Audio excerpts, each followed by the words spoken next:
You know the feeling, that sinking sensation in your gut when you realize once again that someone only called because they needed something. That moment of clarity when you understand that you're not a friend, you're a resource. That painful recognition that the people in your life don't value you. They use you. And the worst part, you let them. Right now, there's someone in your life who sees you as a tool, not a person. Maybe it's a friend who only reaches out when they need money, a ride, or emotional support, but disappears when you need the same. Maybe it's a romantic partner who keeps you around for convenience, attention, or validation, but never actually commits to you. Maybe it's a family member who guilts you into doing things for them, but never reciprocates. Maybe it's a coworker who takes credit for your work, dumps their responsibilities on you, or uses your skills without acknowledgement. And you've noticed the pattern. You've felt the imbalance. You've recognized that you're giving far more than you're receiving. But you keep allowing it. You keep saying yes. You keep showing up. You keep making yourself available. And they keep using you. Because why wouldn't they? You've trained them to. Here's the brutal truth that nobody wants to tell you. People don't use you because they're bad people. They use you because you're easy to use. You've made yourself so available, so accommodating, so afraid of conflict, so desperate to be needed that using you is the path of least resistance. You've removed every barrier, eliminated every consequence, and rewarded their exploitation with your continued presence. You've become the human equivalent of a vending machine. Put in a request, get what you want, walk away. No relationship required. But today, that ends. Today, you're going to understand exactly why people keep using you, what invisible signal you're broadcasting that marks you as a target, and most importantly, how to stop it immediately. This isn't about becoming cold or cruel. This isn't about cutting everyone off or building walls. This is about understanding the psychology of exploitation and learning to protect yourself from people who see your kindness as weakness. Let's begin. Before we talk about why they use you, you need to understand how they found you in the first place. Users don't exploit everyone. They're selective. They look for specific traits, specific behaviors, specific patterns that signal this person can be used. And if you're reading this, you probably have most of these traits. First, you're empathetic. You feel other people's pain. When someone tells you they're struggling, you genuinely want to help. You can't stand seeing people suffer. This is a beautiful quality. It's also a massive vulnerability, because users know that empathetic people will prioritize others' needs over their own. They know you'll sacrifice your time, money, and energy to help someone in need, and they exploit that. Second, you're a people pleaser. You have a deep need to be liked, to be seen as good, to avoid conflict. You'd rather say yes and be uncomfortable than say no and deal with someone's disappointment or anger. Users can smell this from a mile away. They know that if they push hard enough, if they guilt you enough, if they make you feel bad enough, you'll cave. You always do. Third, you're loyal. Once you care about someone, you stick with them. You don't give up on people easily. You believe in second chances, third chances, infinite chances. You think that if you just love them enough, support them enough, be there for them enough, they'll eventually reciprocate. Users love loyal people because loyalty means they can keep coming back no matter how badly they treat you. Fourth, you're conflict avoidant. You hate confrontation. You'd rather suffer in silence than have a difficult conversation. You convince yourself that it's not that bad, that you're overreacting, that bringing it up would just cause drama. Users thrive with conflict-avoidant people because they know you'll never call them out. They can exploit you indefinitely because you'll never establish boundaries. Fifth, you have low self-worth. Deep down, you don't believe you deserve better. You think that being used is better than being alone. You think that any relationship, even a one-sided one, is better than no relationship. You think that if you stop being useful, people will leave, and that fear keeps you trapped in exploitative dynamics. These 5 traits create the perfect target profile, and users, whether consciously or unconsciously, scan for these traits. They test you early in the relationship. They make small requests to see if you'll comply. They push small boundaries to see if you'll enforce them. They take small liberties to see if you'll object. And when you don't, when you accommodate, when you let it slide, they know. They've found their mark. Exploitation doesn't start big. Nobody walks up to you on day one and says, "I'm going to use you for everything you're worth and give nothing back." It's gradual. It's subtle. It's a slow erosion of boundaries that happens so incrementally you don't notice until you're drowning. It starts with small favors. Can you give me a ride? Can you lend me $20? Can you help me move this weekend? These requests seem reasonable. They seem like normal friendship things, and they are in healthy relationships. But users aren't asking because they value you. They're testing. They're seeing if you'll say yes, and when you do, they note it. Then it escalates. The favors get bigger. The requests get more frequent. The $20 becomes $100. The one-time ride becomes a regular chauffeur service. The help moving becomes help with every inconvenient task they don't want to do themselves. And you keep saying yes because you already established the pattern. You already showed them you're available. Saying no now feels like you're being inconsistent, like you're letting them down. Then comes the lack of reciprocity. You start to notice that when you need help, they're suddenly busy. When you need support, they're dealing with their own stuff. When you need a favor, they have an excuse. But you don't say anything because you don't want to seem like you're keeping score. You tell yourself that real friendship isn't transactional. But here's the thing.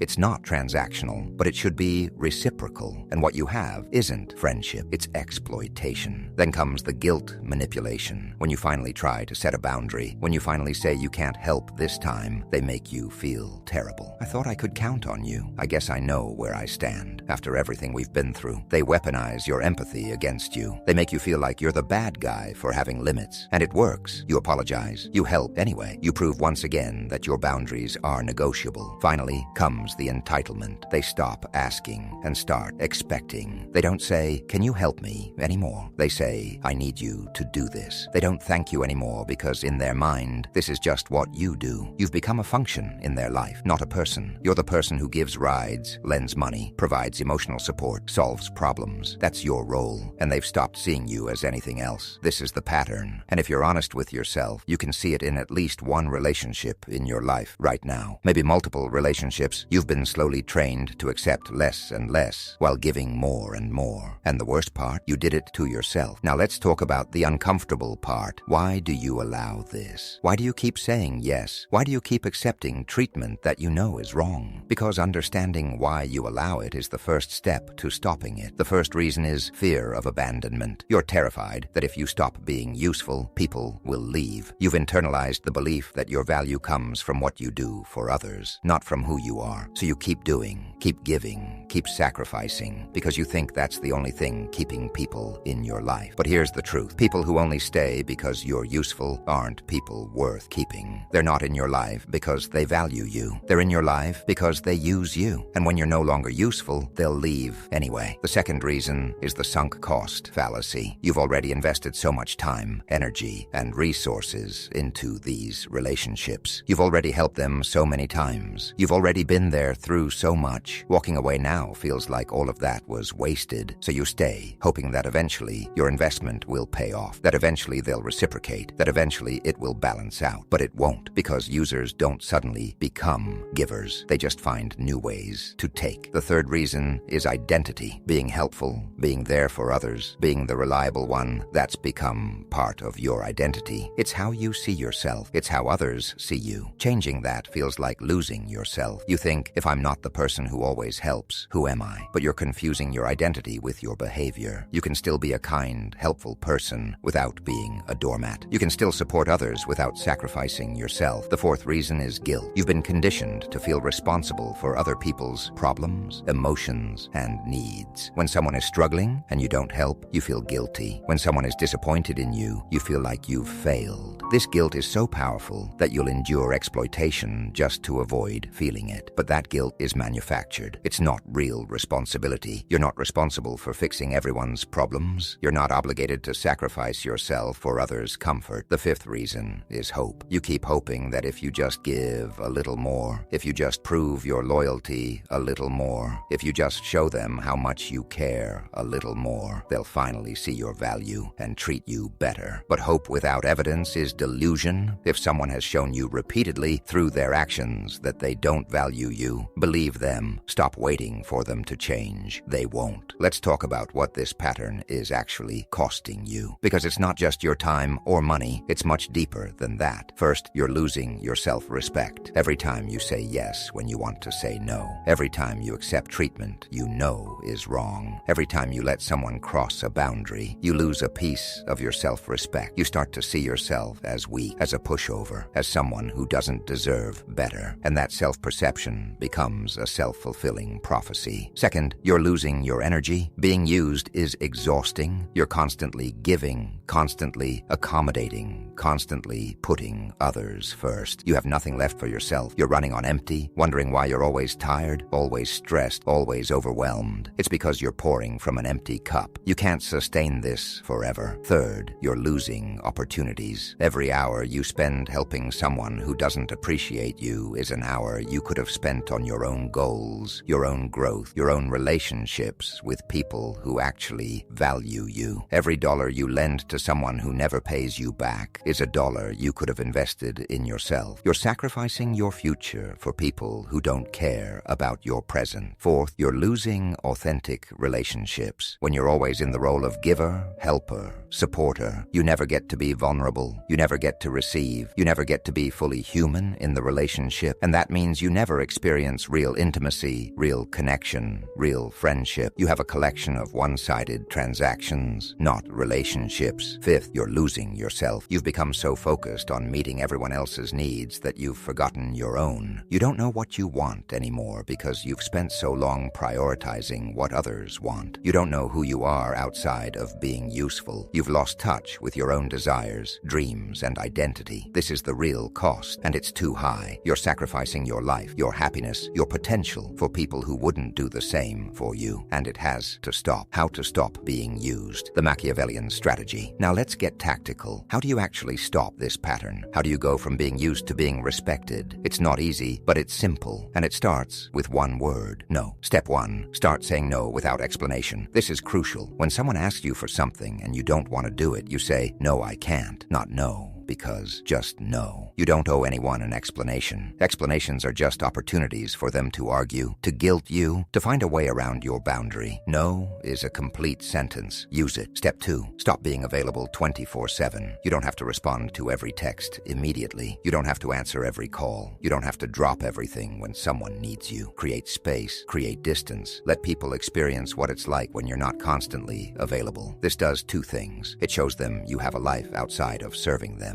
and it shows you that the world doesn't end when you prioritize yourself. Step 3. Implement the reciprocity test. Before you help someone, ask yourself, would they do this for me? Be honest. If the answer is no, or if you're not sure, don't do it. Your help should be reserved for people who would reciprocate. Everyone else can figure it out themselves. Step 4. Stop explaining, justifying, or apologizing for your boundaries. When you set a boundary and someone pushes back, you don't need to defend it. You don't need to make them understand. You don't need to get their approval. You simply restate the boundary and end the conversation. I understand you're disappointed, but my answer is no. Then you stop engaging. Step 5. Let people be disappointed. This is the hardest part. You're going to say no, and people are going to be upset. They're going to be disappointed. They might even be angry. Let them. Their disappointment is not your responsibility. Their anger is not your problem. They're upset because they're losing their free resource. That's not your concern. Step 6. Watch who leaves. When you start setting boundaries, some people will disappear from your life. Good. Those are the users. They were never your friends. They were just people who benefited from your inability to say no. Let them go. Don't chase them. Don't try to explain. Don't apologize. Just let them leave. You're not losing anything of value. Step 7. Invest in people who invest in you. Take all that energy you were wasting on users and redirect it toward people who actually value you. People who check on you without needing something. People who show up for you the way you show up for them.